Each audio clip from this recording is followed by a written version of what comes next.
Good morning, ladies and gentlemen, and welcome to the show. I'm glad to have you guys here. Today's the 28th, Friday the 28th of February, 2020. I just broke my glasses.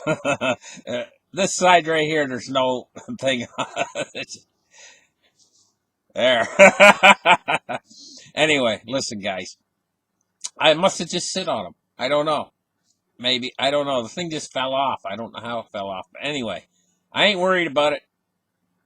Anyway, listen, guys. This virus come out of nowhere. Black Swan event. Incredibly powerful. Incredibly powerful event, you know? And I'll tell you how powerful it is. When we figure out that it could exponentially grow 80,000 times larger than it is now. That's the potential it has. Now, what happened? We lost $5 trillion of funny money. Just disappeared in the last couple days. You know? $5 trillion. You know, the Fed can't keep up with that. Now, you know, all of my forecasts I've made over the years on here, this potential event and the potential power and impact that it has, I have to change everything. It changes everything, you know? And especially in the financial markets. This is deflationary. This is deflationary like nothing I've ever seen before. And we lost $5 trillion just in the last couple of days. This is how deflationary this is. Can the central banks keep up with this? I don't know at this point. The whole system just could possibly deflate. And, you know, guys are saying, well, what does that mean? That means everything basically, well, let's put it this way. You know, your grocery stores and everything you go to, I don't know where you go to get your groceries, maybe Costco or some food store, or maybe you go to Walmart, Supercenter, or wherever you go to get your groceries and stuff. Those groceries don't magically appear in the store, you know? There's companies that bring those groceries in. And so we've seen supply chain disruptions coming out of China, but this is just the beginning. Like I say, this has a potential to grow like 80,000 times bigger, with the 80,000 times the impact it has now. So, you know, on this show this morning, well, let's get started. Let's run through, and then I want to talk to you guys. Okay? Let's start the charts right here, and let's take a look at what it's doing to the markets today. It's deflating everything. We see the effect, 84 cents down on silver, 16.91 bid, 84-cent drop. Let that sink through your head for a minute. You know, on silver, this is deflation. Everything's deflating. Even gold and silver, which is normally safe haven assets, are deflating. There's only one thing out there that's not deflating, and that's treasuries. But we're going to get to that. We're going to take a look at it. This is such a fast-moving situation that, you know, I have to think on my feet on this one. I mean, the things are changing so fast that I wake up the next morning, I go to bed and go to sleep, and I wake up the next morning, everything's changed, you know. So I have to be flexible with my forecasts, and I'm trying to fit a forecast together here for you guys. It's happening that fast. I mean, and what I see is deflation on an unimaginable scale. We've lost $24 on gold, $16.19 today. Let's take a look quick at silver again. And what was we lost on silver? 82 cents, $16.93. You see the effect of the deflation. Tremendous. $16.93 for silver. Let's take a look at cryptocurrencies, and they're deflating too. 246 billion market cap for the industry, and we see a Bitcoin price at 86.25.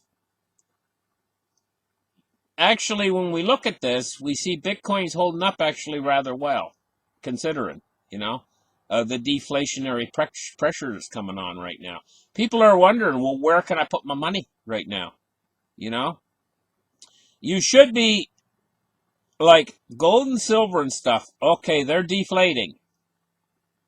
Cryptocurrency, okay, it's deflating, and that means money's coming out.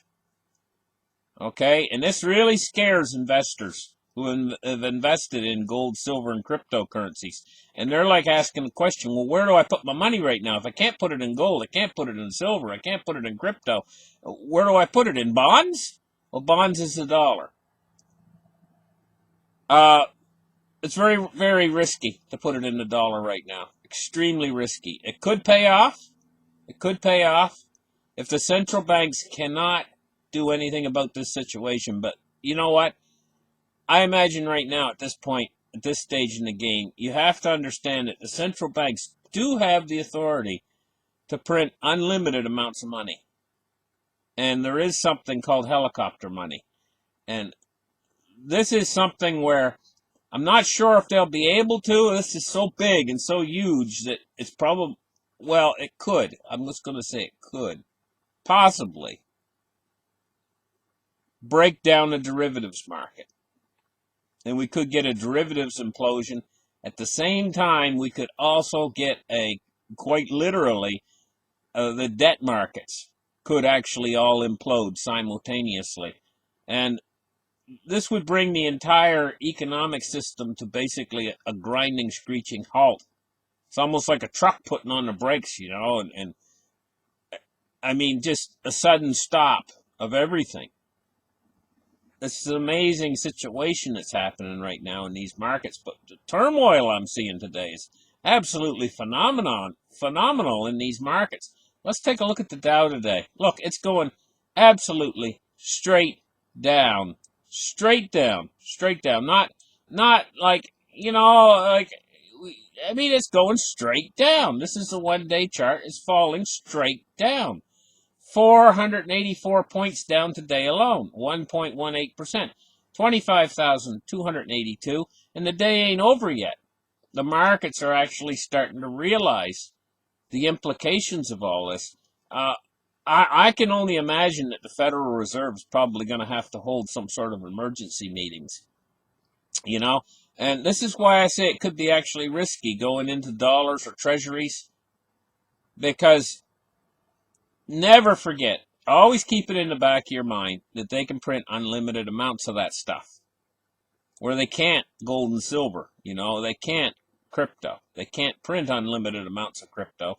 They can't make unlimited amounts of gold and silver, and so always keep that in the back of your mind, even though in a deflation like this, guys, it appears like the dollar is the place to be. That's what it appears like, because you see the strength, in the dollar when the system's deflating. But always keep it in the back of your mind how risky that is because of the central bank.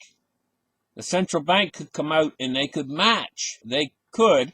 I'm not saying they will, because if they don't, the system's going to lock up. Okay? If they don't print, the system's going to lock up. Will they let the system lock up? Because of the implications of the system locking up is unimaginable consequences. Okay? Because we've built a system over thousands of years, and it's a corrupt system. It's full of just pure corruption everywhere within the system. But it works to a certain point. It works to the point where it gets the food on your table. Right? If that system's not working, that food ain't going to get on your table. Because it all operates with money. The truckers that bring the food to the grocery stores, they only work for money. They don't work for peanuts. They don't work for a song. You sing them a song and they bring you the groceries. They work for money. And that's all part of the financial system. So if the financial system completely deflates, everything stops. Can we deal with that? And can the central banks deal with that? Because ultimately, if they're the guys that's going to be looked at as responsible for whatever happens, and they do have that ability to print unlimited amounts of money. So we're going to have to wait and see what they do, because they just lost $5 trillion out of the economy in the last couple days, and now it's probably $6 trillion. We probably lost $1 trillion this morning. That money's just popping into money heaven. It's just disappearing. On one end, they have the ability to push a button and create all and restore all of that and more. Well, let's just wait and see what they're going to do. Anyway, let's take a look now at crude oil. We see it deflating too. Everything's deflating right now. Unbelievable, unimaginable deflationary pressures. I've never seen anything like this before. And this is just the beginning. Because like I say, this thing can grow 80,000 times larger. It's got that potential. Down $2.04 for crude oil. That's a big drop. 45.05 minus 4.3% taken off of crude oil. This is an oil-based economy. Oil runs everything. And I'm going to tell you guys, if this oil price drops too low, these wells are going to go offline. They'll go offline. The wells will go offline that produce the oil. It's a crisis situation we're going into right now. An unimaginable crisis. U.S. Treasuries. Look at the fallen yields. Oh my goodness, guys. Look at this. 17 basis points on the U.S. 2-year. It's down to under 1%. It's 0.92% on the U.S. 2-year. Even the long end, the 30 years, fell down to 1.68. The 10 years getting almost ready to go below 1%. It's at 1.17 and dropping this morning. It's dropped 12 basis points this morning. This is absolutely astounding.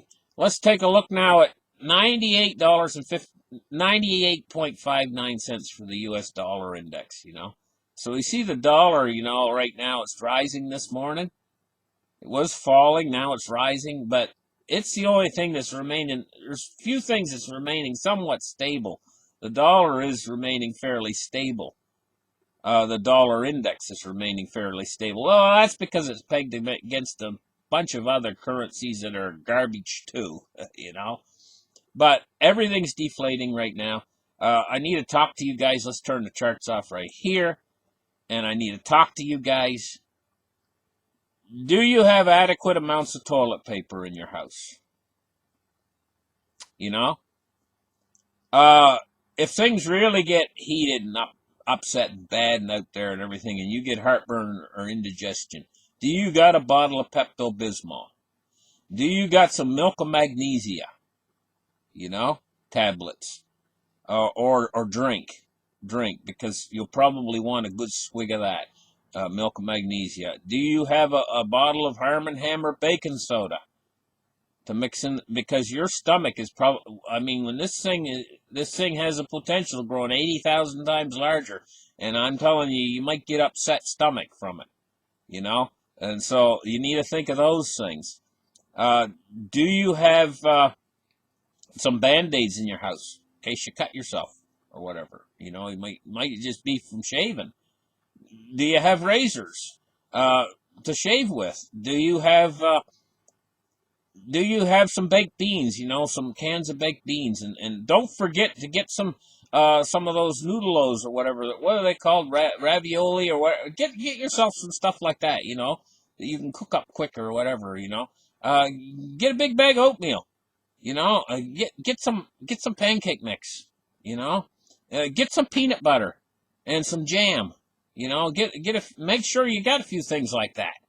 A big bottle. Get the big supersized bottle of peanut butter's great stuff. Oh my goodness, it's great stuff. And get a nice big bottle, a couple big bottles of jam. Things like that. Need a box of rice. And get some foods you maybe don't even have to cook. Grab some handfuls of your favorite chocolate bars or whatever, makes a quick, nice snack, and make sure you get your medical kit. Make sure you get a little bit of bottled water. Don't forget to get a little bit of, maybe a little bit of the type of soda pop you like to have or whatever, there's a lot of things, as you roam through the aisles, take a look, And think foods that don't need refrigeration. That's what's beyond your mind as you're going through and you see this or you see that. Think, does it last? Is it something that'll last? Is it something that'll last in my pantry and not go bad real easy? You know, and something that'll provide me with some good sustainable food energy, you know, and something, you know, maybe, I mean, people ignore some of these snack foods and stuff are good too, you know, they last a long time. Like a sealed bag of potato chips. Look how long that'll last. And that has a lot of food energy in it. Really, if you like potato chips, you know, maybe it's time to splurge on a few bags of potato chips. Get yourself a few things ahead of time, you know. But remember things like eggs. Remember you might not be able to refrigerate them. Maybe you will be, maybe you won't be. So you better think about things like that. This is a serious situation coming in upon us, and it's coming really fast.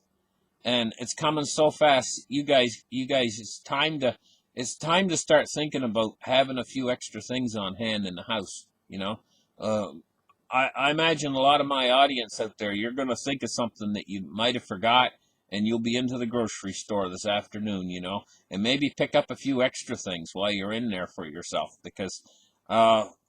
And one other thing, guys, I'm going to leave you with at the end of this show. Time to do a Google search of a song by REM called "It's the End of the World as We Know It, and I Feel Fine."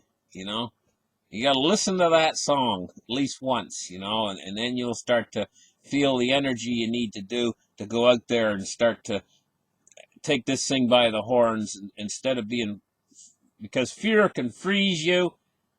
It can freeze you, and so you can't accomplish anything. You need to have a clear head right now.